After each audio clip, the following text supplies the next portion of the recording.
Dependency এত বেশি বাড়াবেন একটা পার্শ্ববর্তী দেশের কাছে যেখানে আপনি ঝুঁকিপূর্ণের মধ্যে যাচ্ছেন। ছিল 15%, আজকে 25 বছর আমাদের কোনো সমস্যা হয় নাই।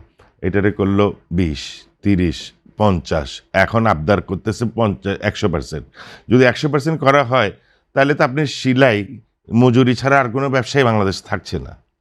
তো সরকার কেন এসব আপনার যে প্রশ্ন ছিল নির্ভরশীলতা, হ্যাঁ আমরা ক্রমশ কিন্তু বহির্বিশ্বের কাছে দিয়ে দিচ্ছি। তো এখানে আমাদের ভাববার বিষয় আছে, পলিসিগত আমি মনে করি ত্রুটি আছে এবং আমরা প্রতিনিয়ত সরকারের সাথে ডায়ালগ করি, কিন্তু সরকারের মনোযোগটা কেন জানি অন্যরকম আর কি, বুঝতে পারি না।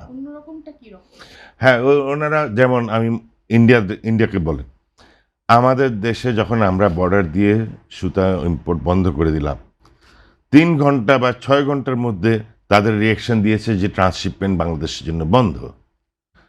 এটা একটা রিয়াকশন আমাদের এই কারণে দিয়েছে, কিন্তু প্রকৃতপক্ষে কি হয়েছে, ইম্পোর্ট বেড়েছে মানে কি, যেটা আপনার অবৈধভাবে আসতো সেটা আমরা হিসাবে খাতাতে উঠতো না, এখন কিন্তু খাতাতে আসছে। 137% ইম্পোর্ট বেড়েছে এবং এখানে আমরা বুঝতে পারি যে আমরা আমাদের আসলে সক্ষমতা হারাচ্ছি, কারণ আমরা যদি প্রতিনিয়ত ওদের থেকে সুতা কিনেই আনি তাইলে তো আপনি যে ইন্টিগ্রেশন ব্যাকওয়ার্ড লিঙ্কেজ সেখান থেকে আপনি হারিয়ে যাচ্ছেন। পদ্মা সেতু, মেট্রো রেল এবং এলিভেটেড এক্সপ্রেসওয়ে নির্মাণের গর্বিত অংশীদার বসুন্ধরা সিমেন্ট।